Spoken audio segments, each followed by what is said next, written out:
Hyderabad BJP క్యాండిడేట్గా వస్తున్నారు విరించి మాధవరతి గారు. ఆవిడకి ప్రైమ్ మినిస్టర్ మోడీ గారి కాంప్లిమెంట్స్, దాదాపు 1,00,000 మెజారిటీతో ఆవిడ గెలుస్తుంది అన్నట్టు హోప్ ఒకటి క్రియేట్ చేయటం, ఆవిడకి Y+ భద్రత ఇవ్వటం. హోప్ అంటారా, హైప్ అంటారా? రెండు, హోప్ హైప్ రెండు బిల్డప్ బాగా ఎక్కువగా ఉంది, బాగా చేస్తున్నారు. ఏంటి సార్ అంటే హఠాత్తుగా స్ట్రాటజీ మార్చడం వెనక? అదేం లేదండి. బీజేపీ సంఘ పరివారు వాళ్ళ వ్యూహకర్తలు, ఈవెన్ నరేంద్ర మోదీ కూడా వాళ్ళు అనుకున్న వాళ్ళని చాలా పెద్దదిగా చూపించి భూతద్దంలో గొప్పగా చూపించడం. ఈ మాధవీలత అనే ఆమెను ఓల్డ్ సిటీ అన్నప్పుడు 2 ఏళ్ల నుంచి ఆమె పనిలో ఉన్నారు. ఆ విషయం కంటే ఆమె సంఘ సేవ చేశారు, అది ఎక్కువ చెప్తున్నారు. సరే, మోస్ట్లీ ఆమె సంఘ పరివారం కూడా ఉన్నట్టుంది, ఆమెకు RSS అనుబంధం కూడా ఉన్నట్టుగా ఉంది. వనరులు ఉన్నాయి పుష్కలంగా. సో మన మీడియాలో కూడా ఆమెకు తెలుగు బీజేపీ నాయకుడి కంటే ఎక్కువ పుష్కలమైన ప్రచారం లభించింది. ఆమె చాలా ఆధునిక భాషలో సనాతన విషయాలు బాగా చెప్పారు. ఇక అన్ని సనాతనమే, ఇంకా ఇలా ఉండకూడదు అలా ఉండకూడదని. అందులో అనేకం అశాస్త్రీయమైనవి నిలబడవు కూడా. అన్నీ చెప్పి మహిళల కోసము సమానత అని చెప్తూ చివరకు వచ్చేసరికి యాంటీ ముస్లిం టచ్ ఇవ్వడం అనేది మనం చూస్తాం. వయసు పేరుతో జరుగుతుంటుంది.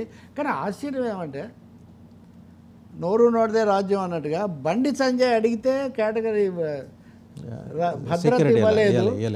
వాడు బాగా హిందుత్వాన్ని నూరిపోసే రాజాసింగ్ అడిగితే ఇవ్వలేదు, మాధవీలతకి ఇచ్చారు. అంటే that is the kind of hype and strategy they thought.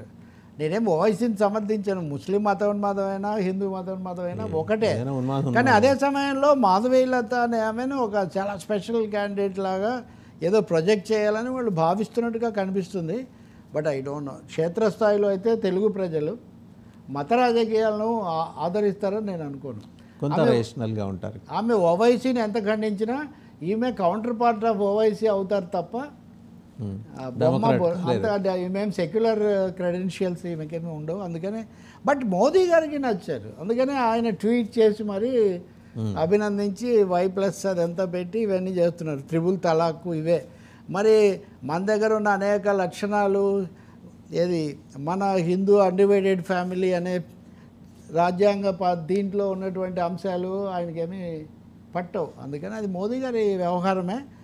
But బెడిసి కొడుతుందండి. ఒకటైతే బీజేపీ గుర్తించాల్సి ఉంది, too much and one sided hype కనుక ఇస్తూ పోతే సున్నితమైన పరిస్థితిని గమనించకుండా ఇది కౌంటర్ ప్రొడక్టివ్ అవుతుంది. ఈమె మరో రాజాసింగ్, లేడీ రాజాసింగ్ లాగా మారే ఒక అవకాశం, రాజాసింగ్ కూడా ఎదురు తిరిగే అవకాశం కూడా ఉంటుంది. And it was proved in the history that such kind of acts became detrimental to the society. డెఫినెట్గా అండి, అది డెఫినెట్గా ఆ విధంగా ఉంది. అనేక పదాలు వాక్యాలు ఆమె చూస్తే సనాతన అంశాలు చాలా. అసలు ఈవెన్ చీరే కట్టుకోవాలని, చీరే కట్టుకోవడం ఏంటండి, వేషధారణ ఇది కాదని చెప్పి చీరను 100 రకాలుగా చూపిస్తాను నేను, అశ్లీలంగా ఎలా కట్టుకోవచ్చు అని. అసలు వస్త్రధారణ గురించి చర్చ ఏంటి, ఏ దండలు వేసుకోవాలి, ఒకటి కాదండి. ఆమె చెప్పిన అంశాలన్నీ కూడా, ఆమె పాలిష్డ్ ఇంగ్లీష్లో మాట్లాడుతుండొచ్చు, ఆమె చాలా సివిలైజ్డ్ ఎక్స్ప్రెషను ఇవన్నీ ఆర్టికులేషన్ ఆమెకు ఉండొచ్చు, కానీ ఆమె ideas are very crude and what you say పాతవి, కాలం చెల్లిన అంశాలను చెప్పడానికి ఆమె ఎక్కువ ప్రయత్నం చేస్తున్నారు.